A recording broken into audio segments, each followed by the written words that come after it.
दोस्तों, कैसे हैं आप? आई होप आप बहुत अच्छे होंगे। दोस्तों, स्वागत है आपका मेरे इस चैनल फिर से।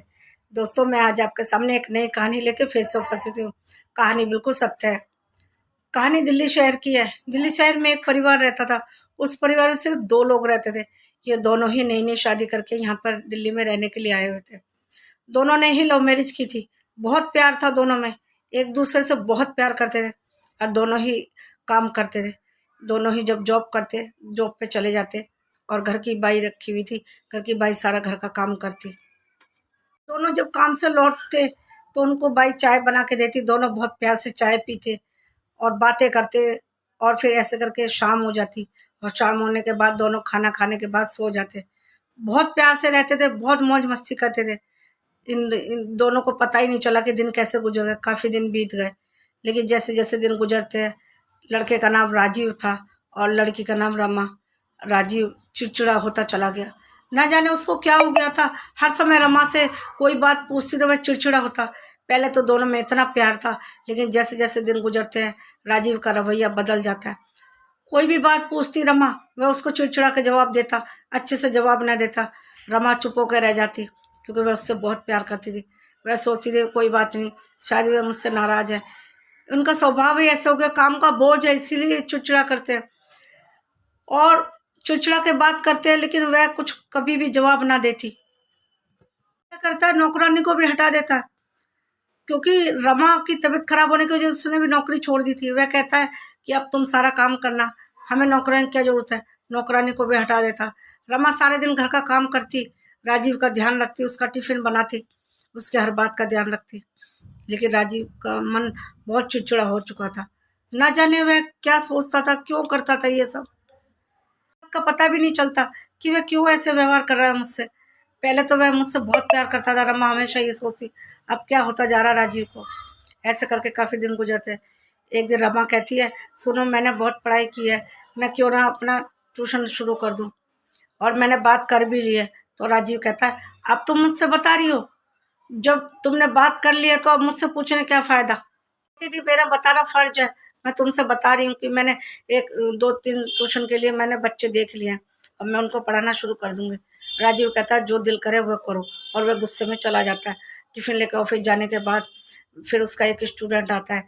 बेल बजती है, वह दरवाज़ा खोलती है। हम कहते हैं, वह लड़का कहता है, मैम मैं आपसे बात हुई थी ना, मैं ट्यूशन पढ़ने के लिए आया हूँ। वह कहती है आओ अंदर आओ। वो बैठाती है उसको, पढ़ाती है, पूछती है, नाम पूछती है। सब कुछ पूछने के बाद कहती है तुम क्या करते हो। इंजीनियर की पढ़ाई कर रहा था। वह कहता है मुझे थोड़ी सी प्रॉब्लम है, इसलिए मैडम मैं आपसे पढ़ना चाहता हूँ। रमा कहती है ठीक है, मैं पढ़ाऊंगी, तुम्हें अच्छे से पढ़ाऊंगी। वह लड़का रोज आने लगता है। अब उसको ट्यूशन पढ़ाती है। ट्यूशन पढ़ाती है तो लड़का थोड़ा जवान था, इंजीनियर की पढ़ाई कर रहा था, जाहिर सी बात है जवान तो होगा ही। वह उसको पढ़ाती है तो उसी समय राजीव घर में आता और उसको गुस्से में बुलाता। ये सब वह लड़का देखता है, और देखता तो वह चुप रह जाता, सिर्फ देखता रह जाता। उसको कुछ पूछने की हिम्मत ना होती, क्योंकि वह तो स्टूडेंट था, बहुत छोटा था। मैडम मैडम करके बात करता था रमा से। जब अक्सर ये हो, वह लड़का स्टूडेंट जो ये सब देखता, एक दिन उसे हिम्मत करके पूछ लिया कि मैडम मैं आपसे कोई बात पूछूं। रमा कहती है क्या बात। कहती है मैं तुमसे कोई पर्सनल बात पूछना चाहती, तो आप नाराज तो नहीं होगी। पूछो क्या बात है। वह कहता है क्या आप सर से खुश हैं, सर से शादी करके। वह कहती है हाँ मैं खुश हूँ। लड़का कहता है मुझे तो नहीं लगता, सर हमेशा तुमसे गुस्से में बात करते, चिड़चिड़ाते तुमसे। क्या हो गया, तो परिवार में तो ऐसा होता ही रहता है। क्या हो गया, मैं वह उनका थोड़ा काम का बोझ है, इसलिए वह मुझसे चिड़चिड़ा करते हैं, क्योंकि इतना बोझ है उनके सर पे। ऑफिस का काम, घर में भी आके काम करते हैं लैपटॉप पे। फिर दिन बीत जाते हैं। जब दिन बीत जाते हैं लड़के बार बार आने लगता है घर पे। वह सुबह भी आने लगता है, शाम को भी। रमा चौंक जाती है, तुम इस समय क्यों आए हो। वो कहता है मैडम मुझे कुछ प्रॉब्लम आ रही थी पढ़ाई में, मेरे को इसमें जीने के जो आपने समझाया मुझे समझ में, इसलिए आया। वह बहाने ढूंढता, बार बार आता। जब वह बार बार आता, ऐसे में राजीव उसको देखता आते हुए, वह गुस्से में उसको घूरता। लेकिन रमा है कि वह तो जानती थी कि ये मेरे स्टूडेंट है, वो उसको अपने निस्वार्थ पढ़ा रही थी। लेकिन उस स्टूडेंट के मन में क्या है रमा को नहीं पता था। फिर रमा से जब पूछता है कि मैडम मैं आपसे कुछ बात करना चाहता हूँ। वह कहता क्या। कहता कि आप सर को तलाक क्यों नहीं देते। वह कहते तलाक क्यों दूँ मैं, तलाक मैं उससे प्यार करती हूँ, मैं उससे तलाक नहीं दूंगी। वह कहता है तुम्हें अच्छा सा जीवन साथी मिल सकता है। मैडम मैं एक बात बोलूं? कहता क्या? कहता यदि मैं आप जैसी खूबसूरत कोई होती, अगर जो आप कुंवारी होती तो मैं आपको प्रपोज करता, ऐसे करके उससे ऐसी बातें करता। रमा चुप कहती ऐसा बात मत करो, तुम मेरे स्टूडेंट हो, तुम मुझसे काफ़ी छोटे हो, ऐसी बात मत करो। तो बहाने ढूंढता ऐसे ऐसी बातें करके उसे रमा को अपने बस में कर लेता ऐसे करके। रमा रमा से कहने लगा कि मैं तुमसे प्यार करता हूँ, वह स्टूडेंट। रमा भी उसकी बातों में आ गई। वह कहती है ठीक है, कहती है सर को तलाक दे दो। वह राजीव घर से चला जाता, वो दोनों अक्सर मिलते एक कमरे में, दोनों अपने रिलेशन बना लिया तो दोनों ने, और अक्सर मिलते पढ़ाई के बहाने। और लड़का जो स्टूडेंट था वह तो रमा पे मर मिटा था। वह कहता तुमसे सुंदर कुछ नहीं है, ऐसे करके उसके बातों में फंसा लेता। वह उसको पढ़ाती, और पढ़ाने के बाद वह कमरे में चले जाते, अपने इंजॉय करते, मिलते, रिलेशन में रहते। एक दिन क्या करता, राजीव उनको देख लेता है, आके फिर उसको थप्पड़ मारता जोर से। लड़के को जब थप्पड़ मारता, लड़का भाग जाता है और रमा से भी वह बातें करता है कि क्या तुम्हें क्यों बुरा लग रहा है? तुमने तो मुझसे लव मैरिज की थी ना, तुमने कभी मुझे प्यार दिया? थोड़े दिन तो तुम मुझे मेरे साथ प्यार से रहे, उसके बाद तुम मुझसे दूर दूर रहने लगे, ना मुझसे बात करते ना प्यार करते। मैं कैसे रहूं? मुझे भी तो प्यार चाहिए। करके दोनों में बहुत हाथापाई होती है। राजीव उसका गला दबा देता, वह वही मर जाती है। तुरंत तो भाग जाता है। ऐसे में पुलिस को पता चलता है कि यहाँ पे एक मर्डर हुआ है। पुलिस आती है, उस लड़के की खोजबीन करती है, सोचते हैं कि उसने मारा है। राजीव सारा इल्जाम उस स्टूडेंट पे लगा देता है। स्टूडेंट की खोज होती है, स्टूडेंट को पुलिस गिरफ्तार कर लेती है। वह कहता है नहीं, मैंने नहीं मारा उसको, मैं तो उससे प्यार करता था। मैं जब उसके घर पे गया वो पहले से ही मरी हुई थी। उसकी बात नहीं मानती, लेकिन वह सारी कहानी शुरू से आखिर तक सुनाता है। फिर वह पुलिस को शक होता है राजीव पे, राजीव को पकड़ते हैं। को पकड़ लिया जाता है, पुलिस को गिरफ्तार कर लेते। फिर उससे सारी बातें पूछते हैं। पहले तो वह मना करता है, फिर वह सारी बातें उगल देता है। वह कहता है वह मुझे धोखा दे रही थी, वह अपने ही स्टूडेंट के संग गलत संबंध में थी। मैंने उसको रंगे हाथ पकड़ लिया। मैं उसको मारता नहीं तो क्या करता? ये बातें बताता है। और बताने के बाद पुलिस उसको कहती है इसका रास्ता दूसरा भी तो था, तुम उसको छोड़ भी सकते थे। उससे जान से मारने का क्या सलूशन है? दूसरा रास्ता भी तो होता है। जान से मार के क्या हुआ? तुम्हारी भी जिंदगी बर्बाद हो गई, रमा भी चली गई, और तुमने उस छोटे से लड़के जो स्टूडेंट था उसके ऊपर सारा इल्जाम थोप दिया, और तुमने खुद बच निकलने के लिए सोचा। ऐसा कभी नहीं होता। पुलिस के हाथ बहुत लंबे होते हैं। अपराधी हमेशा पकड़ा जाता है। क्या तो वह राजीव रोने लगता है। वह कहता है और मैं क्या करता? अपने आंखों से अपनी ही बीवी को किसी और के बाहों में देख के मैं कैसे चुप रहता?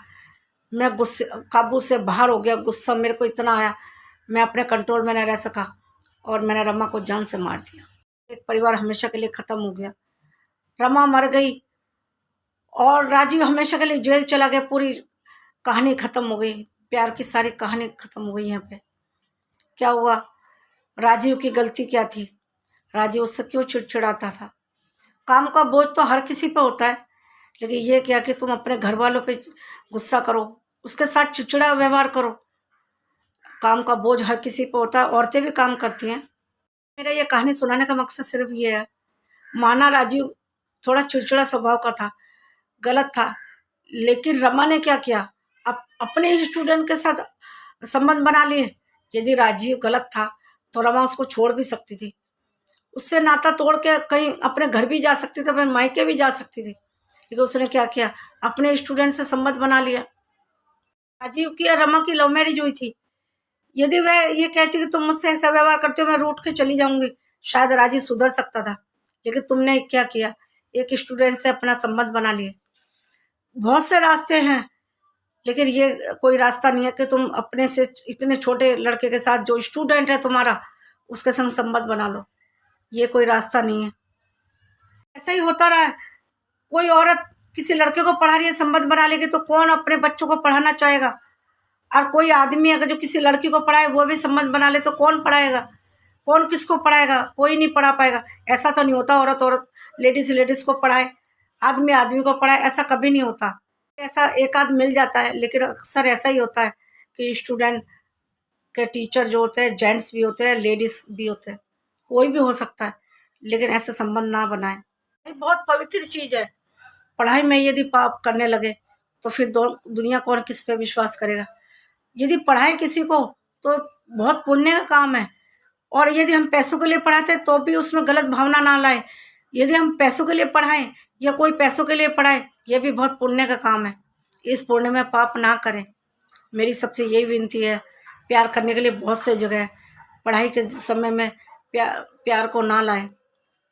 पढ़ाई के समय में सिर्फ पढ़ाई में ही ध्यान दें, ये भावना अलग ही रखें। क्योंकि यदि पढ़ाई के समय भी हम प्यार को बीच में लाएंगे तो कौन पढ़ पाएगा? कोई नहीं पढ़ पाएगा, कोई शिक्षित नहीं हो पाएगा। इसलिए मैं ये सबसे ये कहना चाहती हूँ, प्लीज़ ऐसी भावना अपने मन में ना लाए। ये बहुत गलत बात है। इन सब चीज़ों से सबका नुकसान ही होता है। देखा है, ये सब करके किसी का कोई फ़ायदा नहीं हुआ, हमेशा नुकसान ही हुआ। जैसा रमा और राजीव का हुआ, यही हाल सबका होता है। लेकिन ये बात सोच नहीं पाते। जब प्यार में पड़ जाते हैं आगे पीछे का नहीं देखते। लेकिन सब कुछ सोच समझ के करना चाहिए, क्योंकि प्यार करने वाले बच्चे तो नहीं होते, समझदार होते हैं। इसीलिए सब कुछ सोचे समझे तभी कोई काम करे। दोस्तों, मेरी ये कहानी यहीं समाप्त होती है। लेकिन उससे पहले प्लीज़ मेरे इस चैनल को लाइक से सब्सक्राइब जरूर कर देना। और अपना और अपनों को बहुत ध्यान रखिए, और इन सब बातों को बहुत ध्यान रखें कि ऐसा ना करें। मिलती हूँ अगले वीडियो में एक नई कहानी लेके। तब तक के लिए नमस्कार। Thank you.